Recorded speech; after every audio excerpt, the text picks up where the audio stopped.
Welcome back. આપ જોઈ રહ્યા છો સંદેશ ન્યૂઝ. દેવગઢ બારિયાના પડાવ વિસ્તારમાં સરકારી ખાતરની દુકાન બહાર ખેડૂતોની લાંબી કતારો જોવા મળી રહી છે.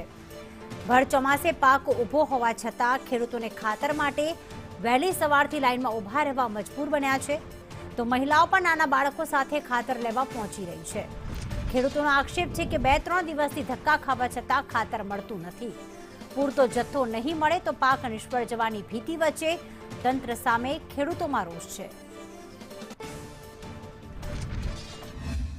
આજે 3 દાડાથી રખડીએ છીએ પબ્લિક, કોઈ ખાતર નહીં આપતા અને મળતું નહીં. 3 દિવસથી ધક્કા ખાઉં છું. અત્યારે 5 વાગ્યાનો આવ્યો, અત્યારે ખાતર હજુ સુધી દુકાન ખોલી નથી અને હમણાં ખાતર નહીં મળતું. આજે 4 દિવસથી ધક્કા ખાઈએ છીએ, ખાતર કોઈ જગ્યાએ મળતું નથી અને અત્યારે 5 વાગ્યાથી આવ્યા છે. દુકાનો બંધ છે, વરસાદ ચાલુ છે. અત્યારે ખાતરની અમારે હડતાલ છે, વરસાદમાં પલળવા પડે છે. અમારી માંગ એ છે કે સરકારને કે ખાતર વહેલી તકે દુકાનો પર પકડો અને મળો, કારણ કે અમારે ખેતી બધી બગડે છે.